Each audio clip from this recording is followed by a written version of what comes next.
Kansas is the Big 12 champion again. The Jayhawks' victory over TCU on Wednesday at Allen Fieldhouse meant KU will do no worse than share the conference championship with Baylor. KU beat writer Jesse Newell and star columnist Sam Mellinger were on hand and talked about the game, the championship, and what lies ahead for Kansas. We talk about it on SportsBeat KC, the Star's daily sports podcast. It's Thursday, March 5th, and I'm Blair Kerkhoff. But first we'll hear from Kansas coach Bill Self. It was senior day as the Jayhawks bid farewell to center Udoka Azubuike and guard Isaiah Moss, and Doak truly rose to the occasion with arguably the best game of his career, 31 points, 14 rebounds, and 5 blocks. The points were a career high, and what a time to accomplish that, the final home game. Otherwise, it was an uneven performance for the nation's top-ranked team. KU couldn't stop a barrage of TCU three-pointers early and didn't begin to get separation until the final 10 minutes. Jesse, Sam, and I talk about that, but first, here's Bill Self. Okay, guys, have at it. How's it feel? It feels good. It's a goal every year to try to win the league, and this, obviously guarantees us a share of it. And we'd like to go down and take care of business Saturday to win it outright. But it's been kind of a long grind through the conference season, especially when you start out behind and the team in front of you never loses. So it's been about 8 weeks of grinding, but the guys have handled it well, and hopefully we haven't worn ourselves out and we're getting ready to play our best ball. But I'm really happy for our kids. They earned this one. You talked about how proud you are of them. Is that primarily because of how they had to chase Baylor and Baylor was so good this year? Yeah, but I think there's more than that. I think that we dealt with some stuff that's been pretty well known publicly, and with basically very little fault to the guys. I mean, obviously Silvio made a bad error, huge error in judgment the one time, but other than that, the guys have handled the distractions as if they're even not distractions, and that can be taxing on a team and mentally. But I think they've been great. I think they've acted maturely, and I meant what I said. Of all the teams that it's been hard to win the league, this has been as hard as it has been to win the league, especially when you're looking up at a team like Baylor. The vast majority of it. With you talk about the distractions with the response to the allegations maybe coming tomorrow. Do you think those distractions you're not worried about that now? Because with our players? Right. No.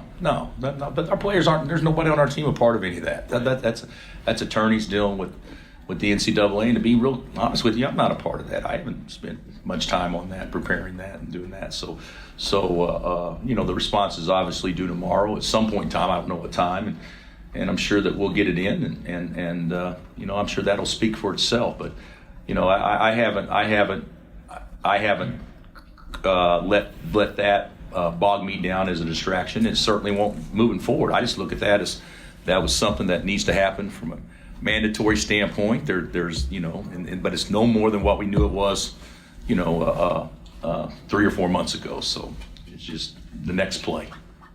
Also, Doak, tonight, did you know he would be able to play 35 minutes? I didn't know. I knew yesterday he'd probably play, but on Monday it was 50-50. And even Bill Calgo said, I think he wants to try, and I think he can. He's stable, but it's really swollen. So, and today at shoot around, I knew he would probably play pretty well, because at shoot around I said, Doak, just get loose. You don't make us sore. He said, no, I'm practicing. So I knew that he felt pretty good. He had a little adrenaline in the meeting today, and that was without question the most aggressive I can remember him to start a game. I thought he was great. Bill, even though you guys have been chasing Baylor, you've had a lot of games that aren't super close, at least compared to the past. When they kind of threw their punches tonight, it seemed like you guys really enjoyed it. Like, do you think this group? I think enjoying it was a little bit of a reach, but you have two guys go 9 of 11 from three. Obviously we didn't guard them, but even if they're wide open, you don't go 9 of 11. So. I don't know if you remember, what game was it? Iowa State made 11 threes or whatever the first half, or 10 or whatever, and we were still up 10.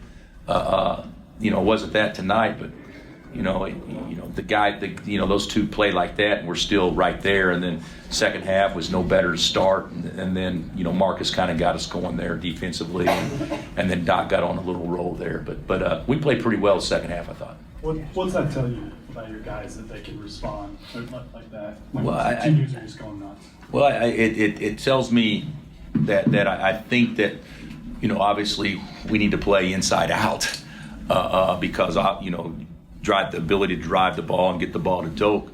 But the other thing is, and you guys know, you can't get outscored 30 points from the 3-point line every game and still expect to have success. We've got to do a better job, and a team can get hot against you, but that team tonight played zone, and we got off 12 threes and made 3 against the zone. So we got to do a better job of stretching the defense and guys being more aggressive to shoot the ball because it's not going to. You're messing with fire if you're just relying on outscoring somebody by 40 points from inside the arc in order to win. That's not a good formula for success, even though it worked tonight. Since we didn't really know if Doak would play, he had that injury. To score 31, the most since Manning did it on his senior night. I was a part of that one too. Do you think we witnessed the greatest performance on a senior night? You know what? I was part of Danny's, and I would say that tonight was probably better just because the game was closer. I was part of that. That night, Danny's senior night, and we weren't very good at Okie State. I didn't have a lot of confidence coming into that one.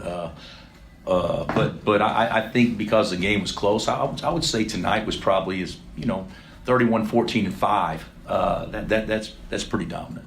Bill, Doak's had quite a few of these over here. He's had quite a few of these pretty gaudy stat lines as of late. What's been most impressive to you about the way he's kind of closed out this season? I think his aggressiveness. At K-State he wasn't aggressive early on, and he hesitated making a move, and that's how he turned his ankle. But he like today, he just caught and went. And so I think that's the thing that he is playing to a very impressive level of athleticism that he hasn't consistently done with in a long time. And I mean, he's hard to score over.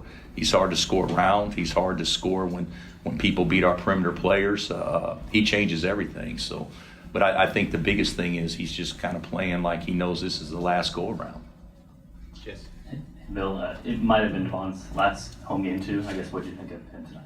I thought he was solid. I don't know that he was great, but I thought he was solid. He's, you get 18 and you're just solid. That's pretty good. So I think that the way they played, you guys know the way that you could take him out of a game is to play zone against him. And that's what they did. So, but he still got 18. So, I thought he played well. I did. I thought he and Doak were by far the two best players we had tonight. But he got 4 steals and he did a nice job. He got careless a couple of times, as you guys all know. But for the most part, I thought he was rock solid. Coach, back here, Udoka, every player's got a different backstory to get here. His is obviously not the same as all the other guys, but coming over and being away from his family and all that stuff. You talked a little bit on the court about him growing and all that. Just how proud are you of him personally for sticking through all those tough times and getting to where he is right now? Yeah, when Doak visited here on his official visit, he's 15 years old, and he didn't look 15, but he's 15 years old, yeah, I'm proud of a lot of guys that have come here and persevered and done it. His perseverance wasn't from, it was pretty tragic, obviously losing his father and his mom wanting him to go to America to see if there's a possibility of a better life, and to think that your mother could love you so much that she could give you up to move away is a pretty remarkable. I don't know that I think I would be too selfish to do that with my own child. So that's pretty remarkable. And then he moved in with the best host family ever with Harry and Donna, and had a good structure there. But just to see him grow up, I mean, if you guys have interviewed him, who could ever think that he could talk 12 straight minutes? And I thought it could. I thought he forgot to thank a couple of custodians that may have held the door or something at some point in time. But I was amazed of how much he's matured. He's so confident in himself right now. Bill, back here. The Big 12, I guess the general perception is it's top heavy, but do you think it's deeper than most people think? Do you think TCU could be like a dangerous team, so to speak? Yeah. Going forward. I do think it's top heavy from an appearance standpoint. There's no question. And people used to say the league was mediocre because we've always had parity. Even when we won the league with 14-4 or something like that. And so people would say, well, there's a lot of good teams in there, but there's no great ones. Well, you look at the Big Ten this year, the winner in that league is going to have 6 losses. And certainly nobody's saying that it's not the best league in America. So I don't think our league has got probably the due from a recognition, even though the metrics say it was the best league for several years in a row. This year it probably doesn't rate out that way, but if things fell right, you could still get 7 teams in the tournament. If things fell right, if TCU wins Saturday and they go win a game or two in the tournament, they're going to get in. There's OU may have to do something, but Texas, they can get in. Certainly West Virginia will get in, and Tech will get in. I mean, there could be a chance that I thought 5 was the number, but I think there's a chance that we could get more than 5. What does Silvio's role look like now? I don't know. I know he's going to travel with us, and he'll suit up. I don't know that doesn't mean he'll play or play much or anything. We've been kind of set in how we've done things and everything. And David's played really well, so I don't see Silvio's eligibility impacting David's minutes. So I don't know what that'll look like, but I do know he's paid a pretty heavy price. It's basically costing the season, and so we'll be excited to have him with us. You ever get all those smiles, your coaches listening to those speeches? You guys, does that ever get old? I mean, or does it? No, it's great. It's great. It's great. I thought Isaiah was great too, and he's more quiet than Dope. But no, it never gets old to see guys have success. Now, if we hadn't won the game, I don't think that I would have probably enjoyed it as much. But it's always nice to end the season on a good note. And other than last year, it's the first time since 2005 that we haven't celebrated senior night with the Big 12 championship. I also want to ask you about Tech. What's the challenge of going down there this weekend? A loss doesn't hurt you. Maybe you guys are needing a little rest still. I mean, how's it going to be to stay sharp? I think it's the best of all worlds for us. It's just go down there and let it fly. We're not going to be able to do much tomorrow. And Tech's a hard team to prepare for because they run motion, and that's the hardest to prepare for if a team knows what they're doing, and they do. So it'll be a hard game, and you guys saw Tech's effort against Baylor. It was tremendous Monday, and they've had time to rest and recoup. The way I look at it, it's not a pressure game though. I don't want to say it doesn't mean anything because it does, certainly for seeding and all those things. But as far as pressure, there shouldn't be any pressure on us to perform. We should just go down there and let it go. How do you think your team will perform in pressure games from what you've seen so far? I think we've done pretty well. I don't think our late game execution's been great every game, and hopefully that can get better. That may never be great though if you don't have anybody that can create separation off the bounce. Where you gotta run something to go make a basket rather than have a guy just jump up and shoot it. So there's going to be times where we don't look great in that situation. But defensively we've been pretty good late game for the most part, but we can certainly get better. But we 27-3, and we've had some the last close game that we didn't execute in or win was obvious against Villanova, and hopefully we've improved since then. Will you consider rest for guys on Saturday or limiting minutes or anything like that? I thought about, I'll be honest, I didn't know how Doak or Marcus would be, but I thought about not playing either one of them.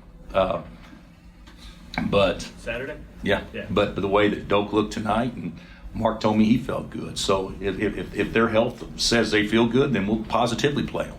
But if they take a step backwards, then there would be a good chance we wouldn't. But they seem to be doing fine after the game. All right, Coach. Thank you. All right. Thanks, guys. Hey, it's Blair. Hey, we have a special subscription offer for SportsBeat KC listeners, unlimited digital access to the Kansas City Star's award-winning sports coverage. Sign up now for 1 year of Sports Pass for access to all the sports news, features, and columns we have to offer. And it's only $30. That's a 40% savings off our regular rate. For your convenience, your subscription will automatically renew after the initial term at $50 unless you tell us to cancel. A lot of subscription services won't tell you that. They'll just sneak it on there. We just told you.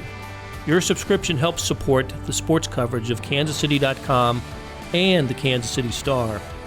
Please visit kansascity.com/SportsBeatKC offer to get this special offer. And as always, thanks for listening.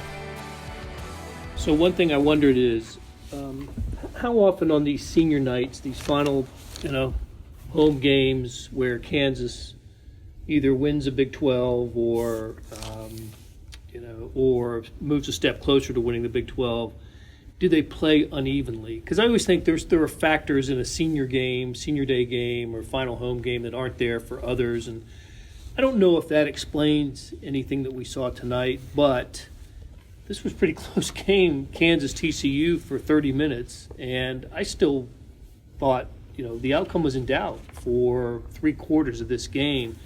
Are there factors for are there distractions for senior day games, Jesse, that can explain some of the uneven play? Maybe. Obviously there's emotions that go with it, and I think we'd be remiss if we didn't talk about that's happening for Udoka Azubuike and Isaiah Moss, but Devon Dotson, too. It's probably his last home game. He tested the waters last year. He almost left last year, and he's projected to be an end of the first round or early second round draft pick this year. So even guys like that, it kind of makes you wonder about them. But, having said that, the two things that kind of popped in my mind. Number one, this was KU's 37th straight senior night victory. So obviously, even if they have certain problems in this sort of game, they've won it more consecutive years than I've been alive. So that's pretty impressive. And then the second part about that is that, how much of this was just TCU shooting lights out in the first half? I thought the first 4 or 5 threes were good looks that, Desmond Bane was creating, and they kind of had a clever game plan. But then 3 or 4 of the late ones in the first half were kind of end of shot clock, overextended hands, and you kind of felt like maybe them getting 3-point daggers at a time, the Horned Frogs, that it probably wasn't going to last the entire second half. And it seemed like maybe the law of averages kind of caught up to them in the second half. So maybe there's some of that there, and obviously playing with a little bit more thoughtfulness, emotion, nostalgia, whatever you want to call it. But in the end of the day, KU wins pretty comfortably in the end and gets that big victory just because they needed to win the Big 12. And, I opened by suggesting that they didn't play well because it might be senior day. Of course, the seniors, the star of the game was a senior who had maybe the best game of his career, Udoka Azubuike, with 31 and 14? Yep. And as Gary Bedore pointed out, the most productive senior day game since Danny Manning in '88. So Doak seemed okay. Yeah, he got off to a nice start. Bill Self was quick to mention that he was part of Danny's game too. That's right. maybe part of those 30 points. Yeah. He had a part of that too. I would just underline everything that Jesse just said about. I do think there's something to be like. Athletes are such a product of routine.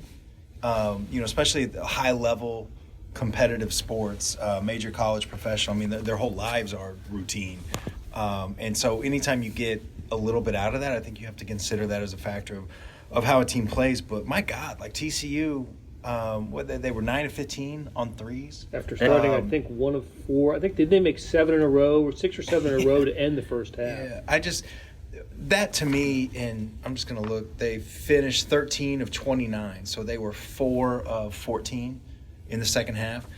You kind of figured that was unsustainable, right? Like what they did in the first half, but I thought KU was going to pull away a little bit more than they did. I thought they were the better team, just talent, obviously. But I also one of the things I like about this KU team is they all have a purpose, and they all seem to understand what their purpose is. They get mental lapses sometimes, and Abaji might throw a pass off the bottom of the backboard every once in a while, but this team, they play really well together. They seem to know what each person's supposed to do.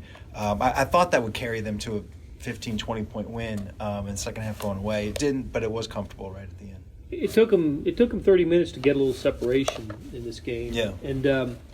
And I just was thinking, watching the game unfold, that someone besides Azubuike and then Devon Dotson was going to have to do something, step up. And almost as soon as I turned to the person I was sitting next to and said that, Marcus Garrett got a couple of steals in a row, and Christian Brown made a couple of buckets. And players other than Udoka Azubuike and Devon Dotson did get involved. And but I don't know, Jesse. I don't. This follows another uneven performance. KU at Kansas State on Saturday. They got to go down to Lubbock this Saturday for a chance at an outright Big 12 championship. Could there be a little late season fatigue going on with this team? Yeah, I think you were going to hit on the point that I was about to make, which is this team looks tired, and I know it's sort of difficult to explain on a podcast kind of what that looks like. But there was like a possession kind of midway or early in the second half where it seemed like KU was about to get a steal and they were just a half step late. Like TCU tried to throw it to them and they just didn't get there. And then the guy straight line drove on Marcus Garrett straight to the rim and drew a foul. And it's just like, Marcus Garrett's on the top 10 defensive players in the nation list. I mean, when you're isolated, that's not a play that Marcus Garrett allows. I mean, he's the guy that goes out and attacks.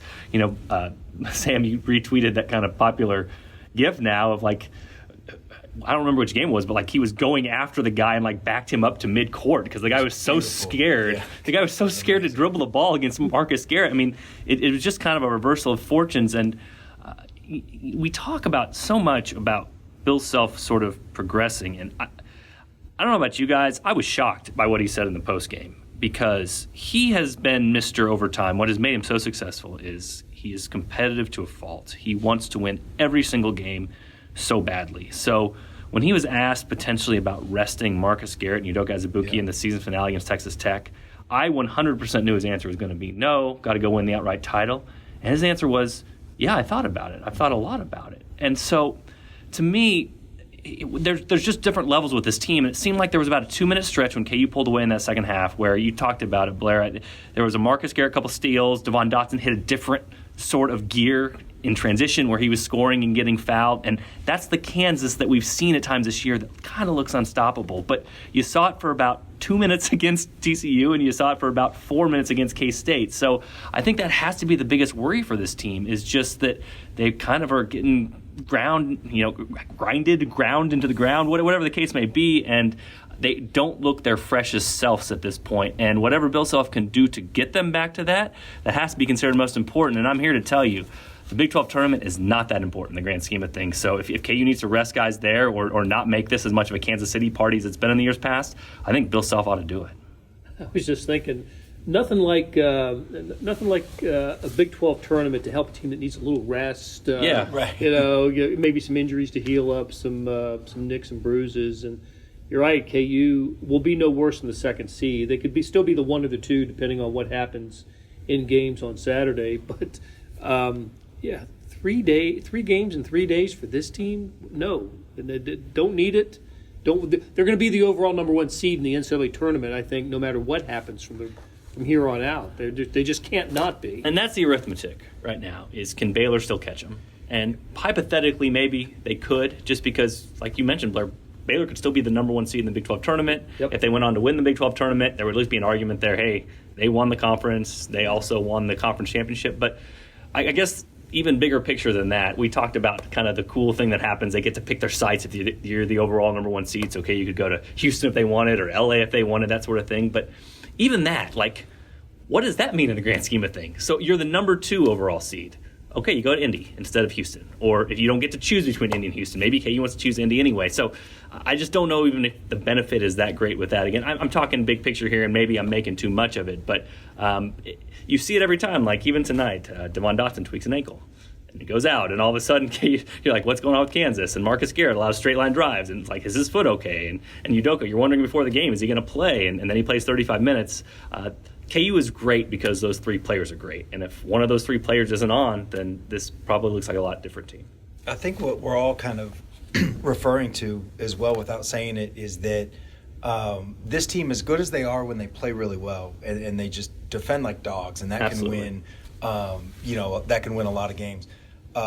Their margin is not very big at all, and you kind of feel it like when you see Doak go down in Manhattan the other day, Dotson, Marcus Garrett maybe not being 100%. I mean, they can't afford any of that stuff in the tournament, or else they're just another team that would have a good run by getting to the second weekend. You know what I mean? If one of those three guys are, can't play, if they're hurt, if they're compromised, that's got to be part of the arithmetic as well. Of they just look, and no team can afford like their best player going down. That's not, I understand that point, but their margin between being the number one overall seed and just kind of the equivalent of like a 5 seed is just not that big at all. It's one bad injury.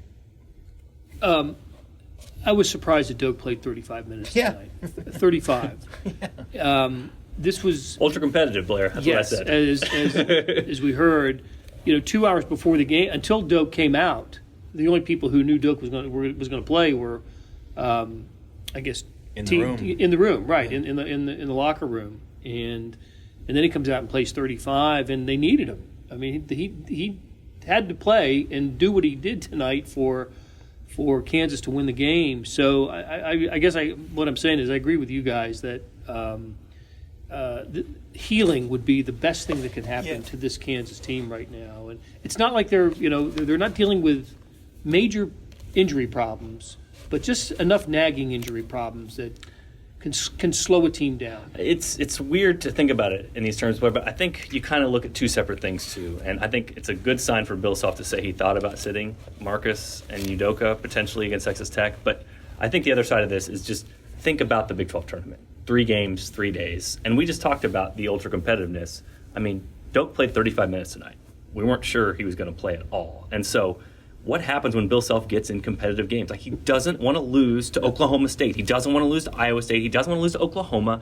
And so it's almost a matter of you kind of have to save yourself from yourself in this situation. You have to go in and tell yourself that there's going to be a minutes restriction. But I think the biggest obstacle is just you don't want to completely wear guys down over a 3-game stretch in 3 days. And let's be honest, KU is uniquely positioned to take advantage of this. I mean, how many teams out there right now are sitting here thinking, no matter what happens over the next week and a half, don't know if the NCAA seeding is going to really change. Or maybe it'll change from 1-1 to 1-2. And we've seen, like, in the NBA, the Spurs sit their guys and they rest them before the playoffs, the most important games. We've seen this work at the higher level. It's just, in college, there's just really not that opportunity for teams to kind of take advantage of this sort of thing. So the fact that Bill Self is thinking about it, I think, is encouraging. But I think if nothing else, he's got to come up with something for the Big 12 tournament to not run this team into the ground. Yeah. One other thing, too, is Doak played 35 minutes and he was spectacular. Unbelievable. But I think there might be a danger if anybody thinks, oh, well, he played 35 minutes and he was spectacular, all good, erased. Yes. Because that, there was a lot of adrenaline going through that man. He was playing for something more than just to beat TC or just to clinch a Big 12 championship. And you can tell, like, every senior, if they spent 4 years, no offense, Isaiah Moss, but that was not the most emotional, Kansas career that anybody's ever had. But, 4-year seniors, they're going to feel a little something extra in that game. But I thought even on that standard, you heard it after the game, both what the public heard on the court and then, in the press conference. I mean, that stuff really, really mattered to him. And it mattered to him to play. It mattered to him to play well. He talked, last time running through the tunnel, all those things. He's not going to have that in Lubbock. The last game of the season that doesn't really matter. And I think there might be a big danger if anybody thinks he's solved. All right, I know it's late, but I want to run some numbers by you guys. You tell me which one, by winning tonight, Kansas achieved some milestones. Which one of these numbers kind of stands out to you? So, by beating TCU tonight, now they now have a 15-game winning streak. It's one of the top, 5 or 6 longest in the Bill Self era. They clinched at least a share for first place. It's the 62nd conference title in 113 years of conference play, so more than half of the years that Kansas has been in a conference, they finished first. It's 19 conference championships in 24 years of Big 12 play. 37 straight victories on senior day for Kansas. I think that's every one of the Larry Brown, Roy Williams, and Bill Self eras. So Ted Owens was the last one to drop a game on senior day.